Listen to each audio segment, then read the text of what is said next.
যে এই হত্যাকাণ্ডের মূল মোটিভ ছিল মাদককে বাধা দেওয়ার কারণে এই হত্যাকাণ্ড হয়েছে কিনা এটি বলবেন, এবং তথ্য এটা হলো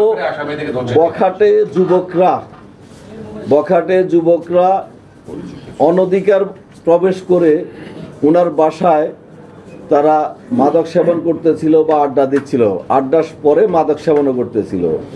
গণপতি স্যার এটা বাধা দেওয়ার কারণে সেই বখাটে যুবকরা পরিকল্পিতভাবে, এবং এরা সবাই একই এলাকার আত্মীয় স্বজন, তারা ওনাকে খুন করে। তারা যারা খুনি, এই খুনি মুগ্ধ এবং সিদ্ধার্থ, এরা গণপতি স্যারকে স্যার বলতেন, গণপতি স্যারের নিহত স্ত্রীকে কাকি ডাকতেন। আর মেয়েটার ব্যাপারে কথা হয়েছে, তার সাথে খুব একটা কথা হতো না। ছোট বাচ্চাটাকে তারা প্রিয়ম নামে ডাকতো এবং খেলাধুলা করতো তাদের ছোট ভাইদের সাথে। এরা সবাই একই এলাকার পাশাপাশি এলাকা।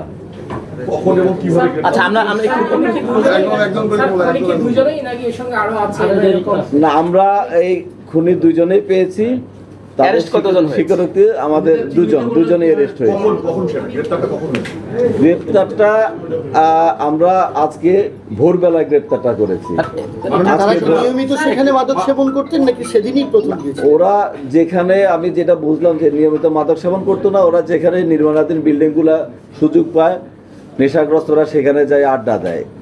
মাননীয় কমিশনার, আপনার ডিবি প্রধান এবং আপনার কোতোয়ালি থানার একজন কর্মকর্তা 10:32 এবং 10:16 পর্যন্ত কনফার্ম করেছে কোনো আসামি আটক হয়নি।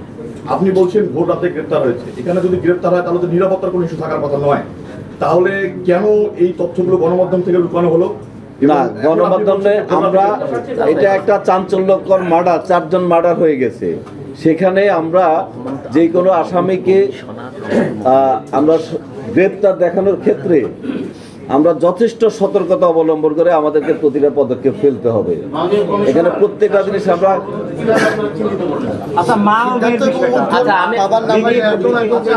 বলতে দেন, একজন একজন করে বলেন।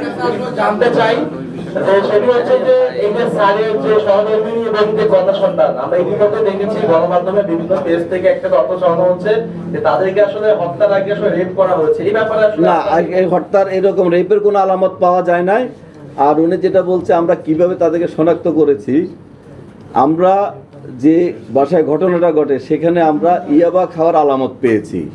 তখন আমরা সন্দেহ করি যে যারা ঘটনা ঘটিয়েছে, ঘটনার আগে পরে হোক তারা ইয়াবা খেয়েছে, খেজুর খেয়েছে। খেজুরটার যে বিচি রয়েছে আমরা সেটা ডিএনএ টেস্টে দিয়েছি। এরপরে ফ্রিজ থেকে বের করে শশা খেয়েছে, শশা অর্ধ কামড় দেওয়া রয়েছে এবং তাদের বক্তব্যের সাথে এটা মিলে গেছে। তারা যখন খুন করে, খুন শেষ হওয়ার পরে তারা বলছে যে খুনিরা, তাদের শরীর খুব উত্তেজিত ছিল, তখন তারা শশা বের করে শশা খায়, এরপরে তারা গোসল করে।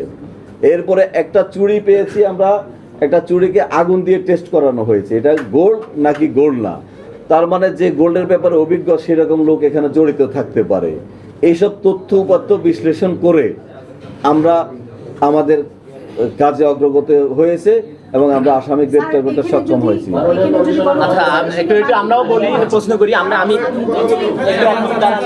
প্রশ্ন করি স্যার, আপনারা বলছেন, আমি একটু বলি 1 মিনিট। বাবার নাম কি একটু? আরে বাবার নাম তো পরে পাওয়া যাবে ভাই। আমাদের যেটা জানার বিষয় যে আপনারা বলছেন যে 3 তলার ছাদ থেকে 2 তলার ছাদে গেছে। আমরাও তো সেখানে গেছি, আমরা 3 তলার ছাদে গেছি। 3 তলার ছাদ থেকে 2 তলার ছাদে আসলে গেল কিভাবে? সেটি কি লাফিয়ে গেল বা কিভাবে গেল সেটি আমাদের একটু জানা দরকার। আমি একটু স্যার, আর 2 জন মানুষের পক্ষে এই 4 জন মানুষকে এইভাবে খুন করা, এইটা আসলে কোন জায়গার যুক্তি থেকে আসে? আচ্ছা, এই যে 2 জন আসামি অ্যারেস্ট হয়েছে, একজন হলো শ্রী মুগ্ধ দাস, পিতা শ্রী কানু দাস। মুগ্ধ দাসের বয়স 23, পিতা কানু দাস, মাতা সেনারানী দাস। দ্বিতীয় যেটা সিদ্ধার্থ দাস, বয়স 19, পিতা বিনয় চন্দ্র দাস, মাতা পাপড়ি দাস। উভয়ের সাং মাছুয়াপাড়া, কোতোয়ালি থানা, রংপুর মেট্রো। আর এই যে 4টা খুন হয়েছে, 4টা খুন একের পর এক হয়েছে। প্রথমে গণপতি চক্রবর্তী স্যারকে খুন করা হয়। স্যারের শব্দ পেয়ে, স্যারের গঙ্গানি শব্দ পেয়ে স্যারের ওয়াইফ প্রীতিলতা চক্রবর্তী ম্যাডাম যখন যাচ্ছিলেন, তখন উনাকে খুন করা হয়। উনার শব্দ পেয়ে মেয়েটা যখন আসতেছিলেন প্রার্থী চক্রবর্তী, এরপরে প্রার্থী চক্রবর্তীকে খুন করা হয়। সবশেষে ঘুমিয়ে থাকা নিষ্পাপ শিশুটাকে খুন করা হয় এবং খুনগুলা একটার পর একটা করা হয়। মাননীয় কমিশনার, একটু আমার জানতে ইচ্ছে করছে, রংপুরে আরেকটি আলোচিত হত্যাকাণ্ড অনেক আগে ঘটেছিল, সেটি জাপানি নাগরিক হসিকুনিও। এই হত্যাকাণ্ডে আমরা তৎকালীন পুলিশের যে ব্রিফিং, তাতে কিছু আসামিকে 164, 162 এর 161 এর বরাত দিয়ে বলা হয়েছিল। আবার অনেকদিন পরেই দেখা গেল যে প্রকৃত খুনিদের ব্যাপারেও 164 করা হলো।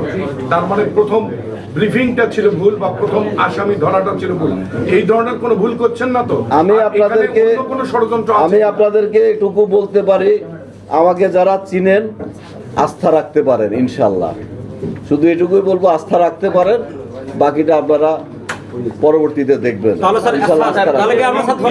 ব্যস্ততম জায়গায় মাদকের ছড়াছড়ি, তাহলে আমরা কি ধরে নিতে পারি স্যার যে মাদক আপনাদের এই রংপুরে মাদকের মহামারী আকার ধারণ করেছে এবং আমরা মাদকের বিপরীতে আমাদের পুলিশের কোনো কার্যকরী ভূমিকা নেই, যার কারণে পুলিশের এই কার্যকরী ভূমিকা আছে বলে গত 3 মাসে প্রায় 2000 মাদক সেবী মাদক ব্যবসায়ীকে অ্যারেস্ট করেছে। 2000 মাদক সেবী মাদক ব্যবসায়ীকে অ্যারেস্ট করার ক্ষেত্রে আপনি একটা দেন নাই। এখানে যারা আছেন, আমি এটা আগেও বলছি, এই যে 2000 মাদক সেবীকে অ্যারেস্ট করেছে মাদক ব্যবসায়ীকে পুলিশ, এই মালামাল সহ মাদক সহ, এটাই পুলিশের ভূমিকা নাই বলেন কিভাবে? পুলিশের ভূমিকা আছে। পুলিশকে আমি একটা জিনিস বলি, পুলিশকে ছোট করে দেখবেন না, পুলিশের কাজগুলোকে প্রশংসা করবেন, পুলিশের ভালো কাজের প্রশংসা করবেন, প্রশ্ন করার জন্য করবেন না, প্রশ্ন করবেন, ভালো কাজের প্রশ্ন করবেন। সিদ্ধার্থ এবং মুক্ত যেখান থেকে মাদক কিনে তাকে আসলে শনাক্ত করা হয়েছে কিনা? হ্যাঁ, আমি তো সেটাই বলেছি, আমি তাদের থেকে যা পেয়েছি, আমি কিন্তু যা পেয়েছি আমি আরেকটা কোনো বিষয় রাগ যে টাগ না করে আমি একটু যেটা জানতে আমি চাইলাম স্যার। অনেস্টলি বলেছি, ইন্টিগ্রিটি নিয়ে বলেছি। 3 তলা থেকে কিভাবে দোতলা এটাই নামলো? আমরা তো ওখানে গেছি, ওই মাদক জায়গা থেকে এটা মানে লাফিয়ে মাদক সেবী যারা, তারা লাফিয়ে নামে, লাফিয়ে উঠে ওরা বিভিন্ন হ্যাঁ, একটার পর একটা হচ্ছে।